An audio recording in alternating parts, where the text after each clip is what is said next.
आपकी औलादों की और अपनी आपकी बेटियों की इज्जत का की हिफाजत की दीवार बनाने के लिए आपसे एक अपील मांगता है। सिर्फ 5 साल के लिए निकाह को सस्ता और आसान कर दो। बंद करो बारात ले जाना, बंद करो जहेज तिलक, शुरू करो मस्जिदों में निकाह, बंद करो टेंट और 30 दैट पर खर्चा, और इसी पैसे को बचाकर अपनी औलादों को पढ़ा दो। याद रखना, जो कौम जाहिल होगी वो कौम मजदूर रहेगी, और जो कौम पढ़ लेगी वही कौम मालिक बनेगी। फैसला आपको करना है कि अपनी औलादों को मजदूर बनाकर मरना चाहते हो या मालिक बनाकर मरना चाहते हो। मालिक बनाना है तो पढ़ाना होगा, मजदूर बनाना है तो जाहिल रख लो। याद करो, पूरी दुनिया में इस वक्त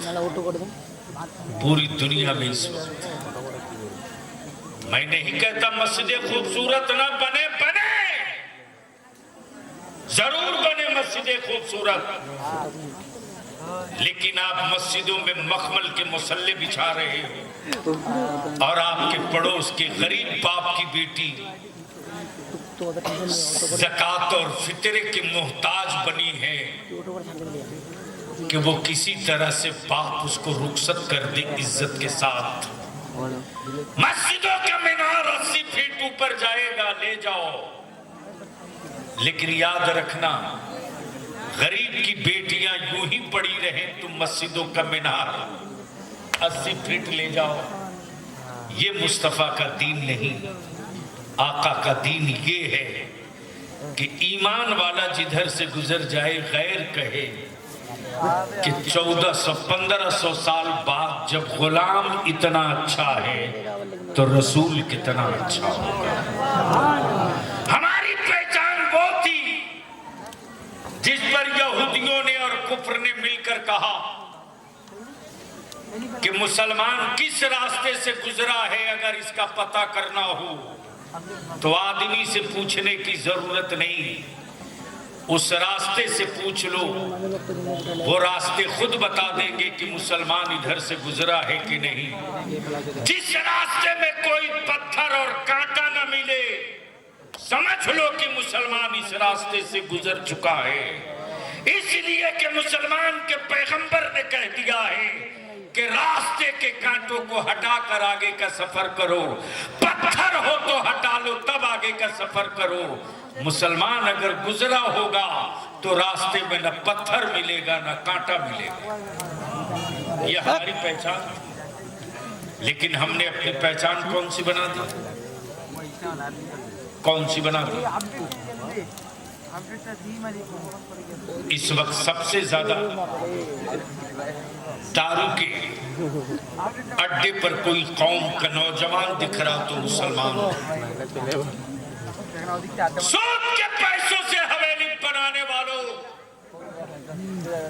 लानत है तेरी जिंदगी पर यार, रहम कर दो इस पर।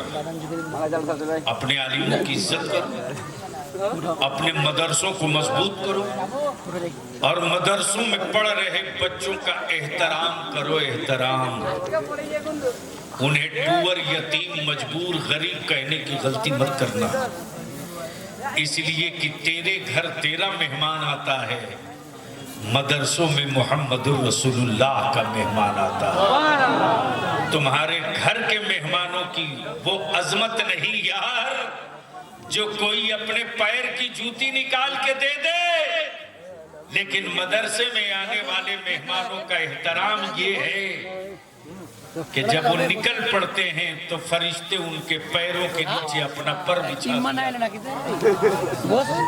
इसलिए मैं गांव के लोगों से भी और जहां कहीं भी मदरसे चल रहे हैं, बच्चे हैं शरारती तो होंगे, लेकिन इसका मतलब ये नहीं कि उनके बदले और बेइज्जती के जज्बे से उनको देखो, उनको समझा दो, प्यार से समझा दो और उनको बता दो कि आप आलिम बनने वाले हैं, आपका मनसब ये नहीं, हम तो आपके पीछे नमाज पढ़ेंगे, आपकी इज्जत मेरे लिए जरूरी है। इसलिए मैं कमेटी वालों से भी गुजारिश करूंगा कि मदारिस के तलबा और असातिज़ा और आप हम सब के सब ऐसा नहीं कि ये कानून मेरे लिए नहीं, मैं खुद पहले करता हूँ तब दूसरे को कहता हूँ। गुलाम अब्दुल कुद्दूस साहब साल में यहाँ तक कि मेरी गाड़ी के शीशे तोड़ देते हैं। बल्ब लगेगा हर 15 दिन में टूटे, कोई बात नहीं, कौम देती है फिर लग जाए, लेकिन ये कहकर नहीं डांट सकते कि तेरी हिम्मत कैसे हुई तोड़े। हाँ, समझाते हैं कि ये एहसास दिलाते हैं कि बेटा ये वो पेड़ है, ये वो गाछ है, इसमें पानी डालते रहो ताकि हरा रहे। आज तुम चहचहा रहे हो, कल तुम चले जाओगे तो दूसरा कोई आएगा वो भी चहचहाएगा। इसलिए मैं अपने उलमा से भी अपील करूंगा कि खुद को मुलाजिम न समझिए, और आपसे अपील करके गुजारिश करूंगा, विनती करूंगा कि बंद कीजिए उस रस्म को जो मेरी बेटियों की आबरू से खेल रहा। हजरत, जब मैं परेशान था, बेचैनियों में था, तब कुछ कॉलेजेस और स्कूल के बच्चों ने हमसे फोन करके कहा, हजरत हम लोग तो डर से आपसे बोल नहीं पाते, हम लोग देखते हैं तो दिल रोता है। एक आदमी है जो रात दिन सत्ता से भी लड़ रहा, हुकूमत से भी लड़ रहा और अपनी कौम से भी लड़ रहा। आपको परेशानी है ना कि मुसलमानों की बच्चियां गैरों के साथ क्यों गई?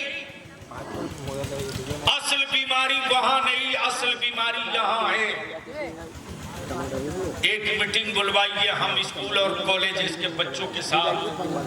मौलाना पैर से जमीन खसक गई बलियाबी की।